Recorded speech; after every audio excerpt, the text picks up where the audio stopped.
എല്ലാവർക്കും നമസ്കാരം. എൻ്റെ യൂട്യൂബ് ചാനലിലേക്ക് സ്വാഗതം. ഇന്നത്തെ വിഷയം എന്ന് പറഞ്ഞാൽ നമുക്ക് 2 മാസം കഴിഞ്ഞാൽ ഓണം ആവാറായി. ഇപ്പോൾ പച്ചക്കറികൾ നട്ടാൽ മാത്രമേ നമുക്ക് ഓണത്തിന് വിളവെടുക്കാൻ പറ്റുള്ളൂ. ഞാൻ വിഷുവിനും ഓണത്തിനുമെല്ലാം ഞാൻ ഉണ്ടാക്കുന്ന പച്ചക്കറികളിൽ നിന്ന് ടെറസിൽ നിന്ന് പറിച്ചാണ് ഞാൻ സദ്യ ഉണ്ടാക്കുന്നത്. അപ്പോൾ നമുക്ക് ഇപ്പോൾ നട്ട് കഴിഞ്ഞാൽ ഓണത്തിന് നമുക്ക് പച്ചക്കറി പറിക്കാൻ പറ്റുള്ളൂ. ഉരുളൻകിഴങ്ങ്, സവാള, ചെറിയുള്ളി അങ്ങനെയുള്ള പച്ചക്കറികൾ മാത്രമേ ഞാൻ പുറത്തുനിന്ന് വാങ്ങിക്കാറുള്ളൂ. അല്ലാത്ത പച്ചക്കറികൾ ഞാൻ എൻ്റെ ടെറസിൻ്റെ മുകളിൽ കൃഷി ചെയ്ത് വിളവെടുക്കുകയാണ് ഞാൻ ചെയ്യാറ്. ഓണം പ്രമാണിച്ചിട്ട് നമുക്ക് തൈകൾ നടാൻ വേണ്ടി ഞാൻ ആദ്യം ചെയ്ത് തന്നെ എൻ്റെ ടെറസ് ക്ലീൻ ചെയ്ത് വൃത്തിയാക്കി വെച്ചിട്ടുണ്ട്. അത് കഴിഞ്ഞിട്ട് നമുക്കിനി പച്ചക്കറികൾ നടാൻ തുടങ്ങാം. നമുക്ക് ഓണത്തിൻ്റെ തയ്യാറെടുപ്പായിട്ട് ഇനി പച്ചക്കറി നടാൻ വേണ്ടി ഞാൻ 2 ദിവസം മുന്നേ ഞാനൊരു ചേട്ടനെ വിളിച്ചു. എൻ്റെ ടെറസെല്ലാം ക്ലീൻ ചെയ്ത് വൃത്തിയാക്കി പൂപ്പലെല്ലാം ഉരച്ച് കളഞ്ഞായിരുന്നു ഞാൻ. അത് കഴിഞ്ഞിട്ട് നിങ്ങൾക്കും അതുപോലെ ടെറസിൽ നിങ്ങൾ കൃഷി ചെയ്യണമെന്ന് പറഞ്ഞാൽ അതുപോലെ മഴ പിടിക്കുന്നതിൻ്റെ മുന്നേ തന്നെ എല്ലാം ക്ലീൻ ചെയ്ത് വൃത്തിയാക്കിയിട്ട് വേണം 2ാം പ്രാവശ്യം ചെടികൾ നടാൻ. അല്ലെങ്കിൽ ടെറസിന് നമുക്ക് ദോഷം ചെയ്യും. അന്നത്തെ ദിവസം തന്നെ ഞാൻ എൻ്റെ പഴയ തൈകളെല്ലാം പറിച്ചു മാറ്റി, പൊട്ടിയ ചട്ടി, ചീത്തയായ ഗ്രോ ബാഗ്, ദ്രവിച്ചു പോയ ഗ്രോ ബാഗെല്ലാം മാറ്റിക്കളഞ്ഞിരുന്നു. പിന്നെ കുറച്ച് ചെടികൾ മാത്രം ഞാൻ നിർത്തിയിട്ടുണ്ട്. അത് ഇനി 2ാം പ്രാവശ്യം കായ്ഫലം തരുമെന്നും പറഞ്ഞ് ഞാൻ നിർത്തിയാണ്. അതിൻ്റെ തുമ്പുകളെല്ലാം വെട്ടിവിട്ട് നിർത്തിയിട്ടുണ്ട്. വളങ്ങളെല്ലാം മിക്സ് ചെയ്ത് ഞാൻ മണ്ണ് 2ാം പ്രാവശ്യം ഗ്രോ ബാഗിലും ചട്ടിയിലുമായി നിറച്ച് വെച്ചിട്ടുണ്ട്. അപ്പോൾ നമുക്ക് ഓണത്തിൻ്റെ ഭാഗമായിട്ട് അതിനകത്ത് ചെടികൾ നമുക്ക് നടാം. അന്നത്തെ ദിവസം തന്നെ പഴയ ചെടികളെല്ലാം ഞാൻ പറിച്ചു മാറ്റി, അതുപോലെ തന്നെ പൊട്ടിയ ചട്ടികളും എല്ലാം മാറ്റി. പിന്നെ ഗ്രോ ബാഗുകൾ ഉണ്ടായി. അതൊരു വർഷം വരെ ഞാൻ പച്ചക്കറി നട്ട ഗ്രോ ബാഗായിരുന്നു. അതെല്ലാം ദ്രവിച്ചിട്ടുണ്ടായി. അതെല്ലാം ഞാൻ മാറ്റി മണ്ണ് താഴത്ത് കൊട്ടി വളവും കൂടി മിക്സ് ചെയ്തിട്ട് നമുക്ക് പഞ്ചായത്തിൽ നിന്ന് കിട്ടിയ ചട്ടികളിൽ ഞാൻ നിറച്ച് വെച്ചിട്ടുണ്ട്. ഇനി നമ്മൾക്ക് മണ്ണും വളങ്ങളും കൂടി മിക്സ് ചെയ്ത് വെച്ച ചട്ടിയിലേക്ക് തൈകൾ പറിച്ച് നടാം. അതാണ് ഇന്നത്തെ വീഡിയോ. ആദ്യം നടാൻ പോകുന്നത് ഞാൻ തക്കാളിയുടെ തൈയാണ്. ഈ തൈ ഞാൻ കൃഷിഭവനിൽ നിന്ന് വാങ്ങിച്ചാണ്. ഒരു തൈക്ക് 2 രൂപയാണ് ഇതിൻ്റെ വില. എൻ്റെ കയ്യിലിപ്പോൾ ഉള്ളത് 8 തൈയുണ്ട്. അപ്പോൾ 8 തൊട്ട് 16 രൂപയാണ് ഈ തൈക്ക് വില. നമുക്കിത് വേനൽക്കാലത്തും മഴക്കാലത്തും നല്ല കായ്ഫലം തരുന്നതാണ്. അപ്പോൾ ഇന്ന് നമ്മൾ ആദ്യം നടാൻ പോകുന്നത് തക്കാളിയുടെ തൈകളാണ്.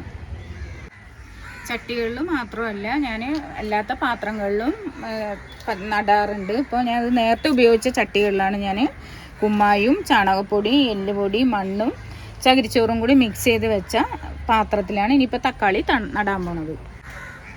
ഇതിൻ്റെ അളവ് എന്ന് പറഞ്ഞാൽ നമ്മൾ ഏത് പാത്രമാണ് നിറയ്ക്കുന്നത് ആ പാത്രത്തിൽ 2 പാത്രം മണ്ണ്, 1 പാത്രം ചാണകപ്പൊടി, 1 പാത്രം ചകിരിച്ചോറ്, 1 പിടി എല്ലുപൊടി, ഒരു ശകലം കുമ്മായം കൂടി ഇട്ട് എല്ലാം കൂടി കൂട്ടി വെച്ച് പാത്രത്തിലിട്ടിട്ട് വേണം നമ്മൾ ഒരു 2 ദിവസം കഴിഞ്ഞിട്ട് നമുക്ക് ചെടികൾ നടാവുന്നതാണ്. ഇത് വലിയ തൈയായ കാരണം കൃഷിഭവനിൽ അവർ ഒരു കവറിനകത്താണ് എല്ലാ തൈകളും കൂടി ഇട്ട് തന്നിരിക്കുന്നത്. കണ്ട, കുറച്ച് ചകിരിച്ചോറും മണ്ണും മാത്രമേ ഉള്ളൂ. എന്നാലും വേരൊന്നും പൊട്ടിയിട്ടില്ല. നമുക്ക് ചട്ടിയിലേക്ക് നടാം. നമുക്കിനി ഓരോ തൈകളും ഈ ചട്ടിയിലേക്ക് ഇതേ ചെറിയൊരു കുഴി എടുത്തിട്ട് നമുക്ക് നടാവുന്നതാണ്. ഇത്ര മാത്രം മതി ആഴം. തൈ ഓരോ ചട്ടിയിലും ഓരോ തൈ വീതം നമുക്ക് നട്ടു കൊടുക്കാം. അതുപോലെ ഇപ്പുറത്തെ ചട്ടിയിലും നടാം.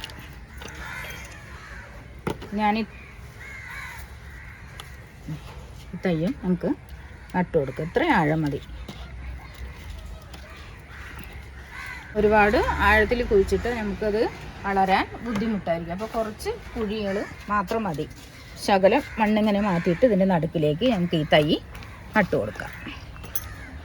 ഓരോ ചട്ടിയിലും ഓരോ തൈ വയ്ക്കാം.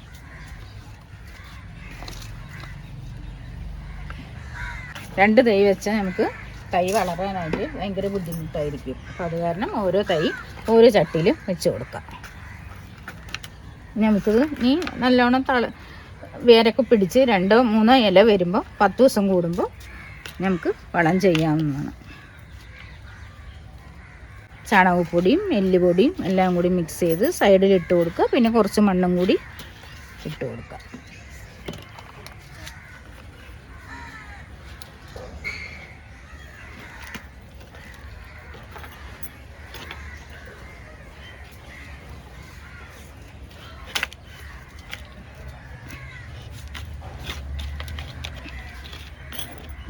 ഉറപ്പിച്ചു കൊടുക്കാം.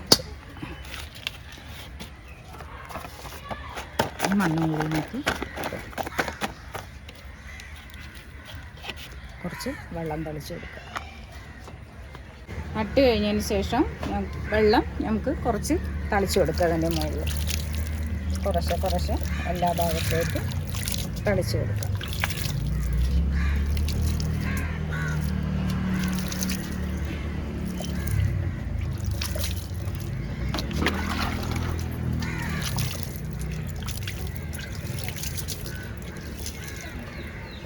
രണ്ടാമത് നടാൻ പോകുന്നത് ഞാൻ വെണ്ടത്തൈയാണ്. സാധാരണ ഞാൻ ചെയ്യാറ് എൻ്റെ വെണ്ടത്തൈയിൽ നിന്ന് ഒരു വെണ്ടയ്ക്ക ഞാൻ മൂക്കാൻ നിർത്തി അത് മൂത്ത് കഴിയുമ്പോൾ പറിച്ച് ഗ്രോ ബാഗിൽ ചാണകപ്പൊടിയും വളങ്ങളും എല്ലാം മിക്സ് ചെയ്ത് ആ വിത്തിട്ടാണ് ഞാൻ മുളപ്പിക്കാറ്. അപ്പോൾ എനിക്ക് സമയമില്ലാത്ത കാരണം ഞാൻ കൃഷിഭവനിൽ പോയി തൈകൾ വാങ്ങിച്ച് ഇപ്പം നമുക്കിനി ഈ വെണ്ടത്തൈ നടാം. ഈ ചെടിക്കും ഇപ്പോൾ 2 രൂപ വിലയുള്ളൂ. ഇതിലിപ്പോൾ ഞാൻ 4 വെണ്ടത്തൈ വാങ്ങിച്ചിട്ടുണ്ട്. ഇത് നമുക്ക് ചട്ടിയിലേക്ക് നടാം. ഓരോ ചട്ടിയിലും ഓരോ വെണ്ടത്തൈയായിട്ട് നട്ടു കൊടുക്കാം. ഇതും അതിനകത്ത് നിറച്ച പോലെ തന്നെയാണ് വളങ്ങൾ കൂട്ടി നിറച്ച് വെച്ച ചട്ടികളാണ്. അതിലാണ് ഞാൻ നടണത്.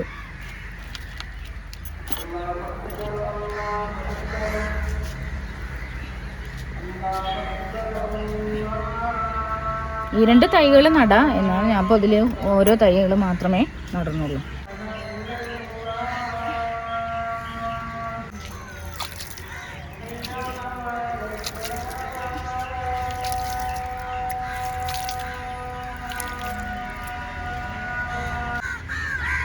അടുത്ത് ഞാൻ നടാൻ പോണത് മുളക് തൈയാണ്. ഇതും ഞാൻ കൃഷിഭവനിൽ നിന്ന് മേടിച്ചതാണ്.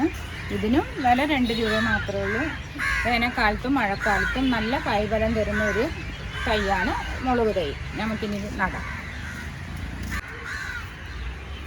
മഴക്കാലത്ത് ഈ മുളക് തൈക്ക് കീടങ്ങൾ വരുന്നത് കുറവായിരിക്കും. നമുക്ക് നല്ലോണം കായ്ഫലങ്ങൾ തരുന്ന ഒരു തൈയാണ് മുളക് തൈ. അപ്പോൾ നിങ്ങളും ഇതുപോലെ വീട്ടിൽ 2 or 3 മുളക് തൈയെങ്കിലും വെച്ച് പിടിപ്പിക്കാൻ നോക്കുക. നമുക്ക് പുറത്തുനിന്ന് കിട്ടുന്ന മുളക് തൈകളെല്ലാം വിഷമാണെന്ന് പറയുന്നുണ്ട്. നമ്മുടെ വീട്ടിൽ ഒരു 2 തൈ വെച്ചു എന്ന് പറഞ്ഞാൽ നമുക്ക് നല്ലതല്ലേ മുളക് കിട്ടണത്.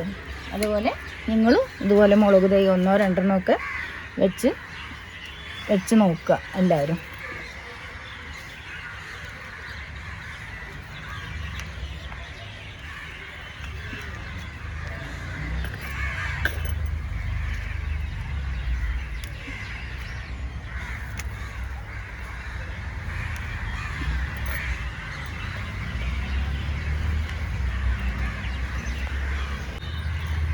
നേരത്തെ പറഞ്ഞ പോലെ തന്നെയാണ് വളവും മണ്ണും എല്ലാം കൂടി മിക്സ് ചെയ്ത പാത്രത്തിൽ തന്നെയാണ് ഞാൻ നടുന്നത്. ഇതിന് എക്സ്ട്രാ വളങ്ങളൊന്നും ഞാൻ ചേർത്തിട്ടില്ല. അതിൽ തന്നെയാണ് ഞാൻ ഈ മുളക് തൈയും നട്ടിരിക്കുന്നത്.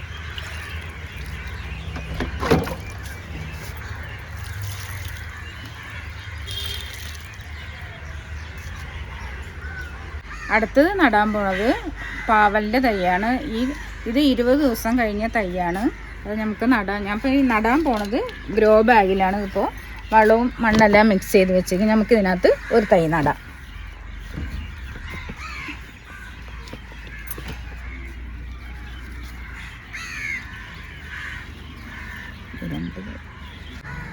ഇത് കണ്ടില്ലേ, ഇതിൽ ഇപ്പോൾ 2 തൈയും കൂടി ഒരുമിച്ചാണ് വന്നിരിക്കുന്നത്. അപ്പം ഞാനിത് ഒരുമിച്ച് നടാം. ഇത് നമുക്ക് മാറ്റിയെന്ന് പറഞ്ഞാൽ ചിലപ്പോൾ വേര് പൊട്ടിപ്പോകാനുള്ള സാധ്യതയുണ്ട്. അത് കാരണം 2ഉം കൂടി ഒരുമിച്ച് നമുക്ക് നടാം. സന്ധ്യയായി. കുറച്ച് തൈകളും കൂടി നടാനുണ്ട്. ഇത് നമുക്ക് പയറിൻ്റെ തൈയാണ്. ഇതും കൂടി നമുക്ക് നടാം.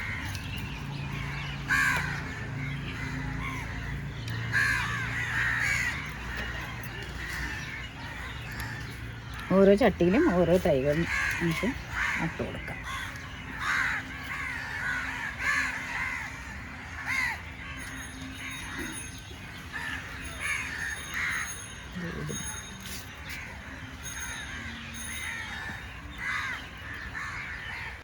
ഇന്നത്തെ വീഡിയോ ഇത്രയേ ഉള്ളൂ. എല്ലാവർക്കും എൻ്റെ വീഡിയോ ഇഷ്ടപ്പെടുകയാണെങ്കിൽ എന്നെ സപ്പോർട്ട് ചെയ്യുക. നന്ദി.